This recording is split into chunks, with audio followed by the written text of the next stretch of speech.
Hello' গাইছ, কি খবৰ সকলোৰে? আৰু আজি বেকাৰ হৈ বহি আছোঁ, কি কৰিম তো ভাবিলোঁ এটা কাম মনত পৰিল, তো ব্লগ এতিয়া কৰিলোঁ। হেল্ল' মই কৈছোঁ মোৰ 15 days চেলেঞ্জ আজি ডে 12 মিনিট ব্লগ। আৰু আজি পুৰা একদম সজুৱে ভল্টেজ বঢ়াই দিছে, এনেকুৱা গৰম দিছে না আজি। আৰু সেইকাৰণে ইমান গৰম বুলি ভাবি পেলাই এটা কথা মনত পৰিল যে আজি খাম আমি নেমুৰ আইচক্ৰীম।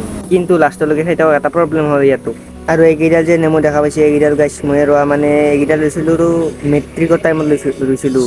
মেট্ৰিক হোৱাৰ আগতে না পিছত ৰুইছিলোঁ, মনত এটা নাই। আৰু নেমু কেইডালে 2 বছৰ অতিক্ৰম কৰাৰ পাছত ফলটো খাব পালোঁ দিয়ক কিবাকে।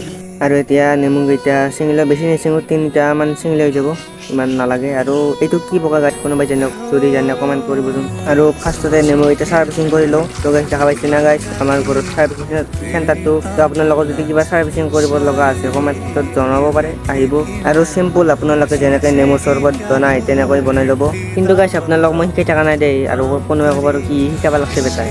আৰু মোৰ হৈ গ'ল নেমু চৰ্বত বনোৱা ৰেডি। আৰু ইয়াতে কাপত ঢালি দিওঁ, এতিয়া ফ্ৰিজত থৈ দিওঁ। ঠাণ্ডা পানী দি বনাইছোঁ যাতে সোনকালে হয়। কিন্তু তো কৈ আছোঁ ৰ'ব গাইছ, কিন্তু তো হ'লে এইটোৱে কিন্তু বৰষুণ আহিল। প্লাছ বৰষুণ আহিলে কি হয় আপোনালোকে জানেই, লাইনটো কাটাত ভালেই। আৰু আপোনালোকক যদি বিশ্বাস নাই চাই লওক, মিটাৰত লাইট চাইট জ্বলা নাই। তো আৰু মই আইচক্ৰীম নবনাৱাৰ একদিনৰ ভিডিঅ'ত, তো আজি মিনি ব্লগটো ইয়াতে সমাপ্ত কৰি দিলোঁ। 1% হ'লেও যদি ভিডিঅ'টো চাই ভাল পালে লাইক এটা কৰি দিব আৰু ফলোটো কৰি দিব।